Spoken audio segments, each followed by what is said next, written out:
Lecture du livre des Actes des Apôtres. Le jour de la mort d'Étienne, éclata une violente persécution contre l'église de Jérusalem.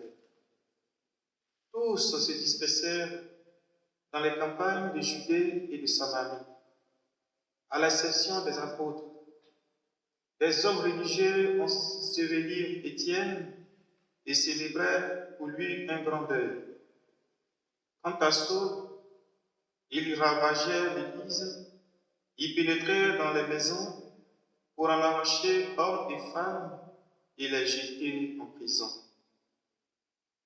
Ceux qui étaient dispersés annonçaient la bonne nouvelle de la parole là où ils passaient. C'est ainsi que Philippe, l'un des 7, arriva dans une ville de Samarie. Et là, il proclamait le Christ. Les foules d'un même cœur s'attachèrent à ce que disait Philippe, car elles entendaient parler des signes qu'il accomplissait, ou même les voyaient. Beaucoup de possédés étaient délivrés des esprits impurs, qui sortaient en poussant des grands cris. Beaucoup de paralysés et de boiteux furent guéris. Et il y eut dans cette ville une grande joie. Parole du Seigneur.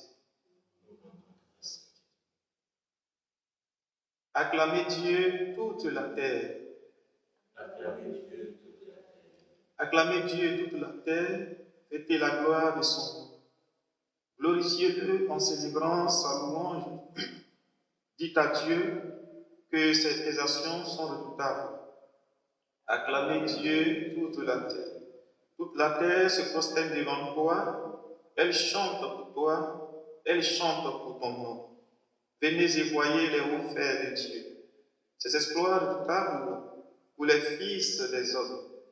Acclamez Dieu toute la terre. Il changea la mer en terre ferme. Il passait le fleuve à Kis. De là, cette joie qui tombe, il règne à jamais à sa puissance. Acclamez Dieu toute la terre. Alléluia, Alléluia, Alléluia, Alléluia, Alléluia, Alléluia, Alléluia, Alléluia. Celui qui voit le Fils et croit en lui a la vie éternelle, dit le Seigneur. Et moi, je le ressusciterai au dernier jour. Alléluia, Alléluia, Alléluia, Alléluia. Le Seigneur soit avec vous. Évangile de Jésus-Christ selon Saint Jean.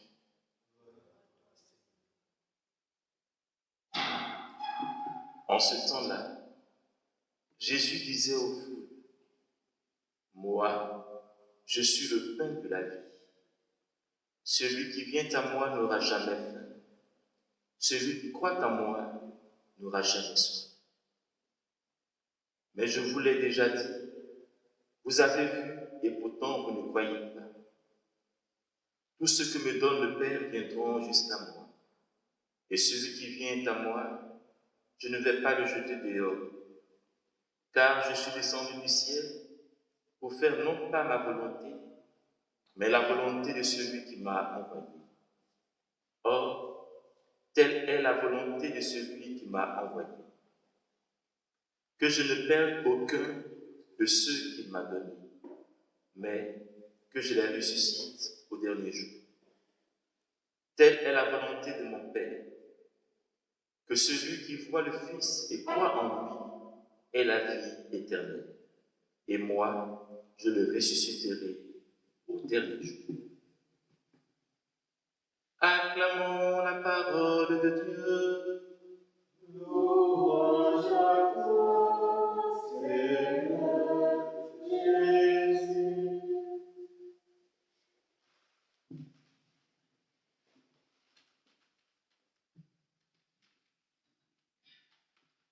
Sainte Catherine du ciel que nous fêtons aujourd'hui disait ceci: on est un autant qu'on est obéissant, ou du moins la preuve qu'on est un, c'est qu'on est obéissant. L'obéissance et l'humilité vont ensemble. Il n'y a pas de foi qui ne se veut un accueil dans l'humilité de l'action de Dieu dans notre vie. Aujourd'hui, le Seigneur nous parle du pain de vie. Et ce discours sur le pain de vie va dérouter plus d'un. Il faut de la foi, il faut la confiance pour entrer dans cette dynamique nouvelle. Oui, Jésus dit: je suis le pain de la vie. Et je voudrais m'arrêter sur ce verset-ci. Mes frères et mes sœurs, d'habitude, la nourriture que nous mangeons nous donne la force de continuer nos activités, de vaquer à nos occupations. Elle fortifie notre corps et nous permet de continuer la vie. Autrement dit, la nourriture nous permet de vivre. Jésus dit ici: je suis le pain de la vie. Si donc les nourritures habituelles que nous prenons nous aident à mieux vivre, la nourriture que Jésus lui veut donner, cette nourriture nous fait vivre d'une qualité de vie qui est supérieure à celle que nous donnent les autres nourritures. Car lui, il nous donne la capacité de ressusciter au dernier jour. Les autres nourritures, en fait, nous permettent de tenir jusqu'à ce que la mort nous appelle. Mais la nourriture que lui, Jésus, nous donne, nous permet d'aller. Et c'est cela, l'innovation, c'est cela, la révolution que Jésus apporte. Car il dit: je le ressusciterai au dernier jour. Recevoir donc cette nourriture, c'est recevoir en soi des semences de l'éternité. En fait, toutes les fois que nous avons faim de lui, toutes les fois que nous avons soif et que nous allons à lui, se prépare en chacun de nous déjà l'éternité, car cette éternité commence dès ici-bas. Mais une éternité, ça se prépare. Ça se prépare dans une véritable communion avec Dieu, car c'est lui qui est éternel. De sorte que nous, en étant attachés à lui qui est éternel, il nous entraîne dans son cortège de victoire, et avec lui, nous partageons donc cette éternité-là. Mais cela se fait lorsque nous recevons son corps comme vrai pain et comme vraie nourriture. Aujourd'hui, le Seigneur se présente à nous comme le pain de la vie. Autre chose qui nous marque aussi dans le pain de la vie, d'habitude, quand nous recevons la nourriture, c'est nous qui assimilons la nourriture. Elle est transformée et elle va dans notre sang et irradie tout notre corps. Mais la particularité de ce pain que Jésus nous donne, ce n'est pas notre corps qui assimile le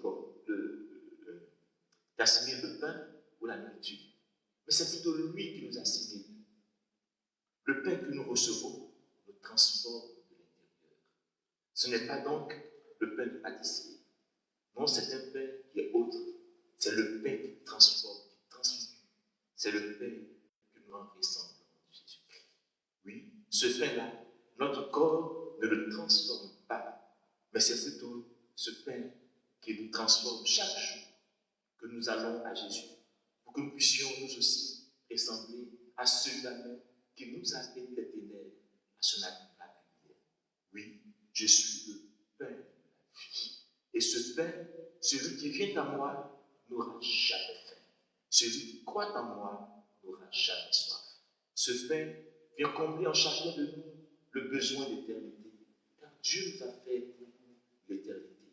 Et puisqu'en nous, il y a un véritable besoin d'éternité, les nourritures terrestres ne sauraient combler cela. Alors, cela nous amène à regarder dans la première lecture que nous avons entendue comment ce besoin d'éternité se manifeste ou s'est manifesté dans la première communauté. Voilà en effet que Étienne est mort, il a été martyrisé et dès lors se suit une persécution pour toute l'Église. pour ceux qui ont mis leur foi en Jésus. C'était peut-être l'occasion de chercher à protéger leur vie, à garder leur vie. Mais voilà que dans leur persécution, les uns et les autres vont répandre la parole de Dieu. Et, même persécutés, nous nous rendons bien compte que la parole de Dieu ne peut jamais être liée, ne peut jamais être mesurée. Et nous donne donc ce bel exemple. Ce pain de vie qu'ils ont reçu ne pouvait pas les tenir entre les mains de la persécution, mais au-delà de la persécution, il continue d'irradier le monde par la bonne nouvelle du ressuscité. Alors nous aussi, cela nous interpelle. Nous passons des moments difficiles. Et en regardant les premiers chrétiens, nous sommes appelés à retrousser nos manches et à nous dire que même dans les moments difficiles, nous pouvons continuer non seulement à croire en Jésus, mais à le dire à temps et à contre-temps, à le proclamer par toute notre vie. Il est vraiment ressuscité et il est vivant aujourd'hui. Demain.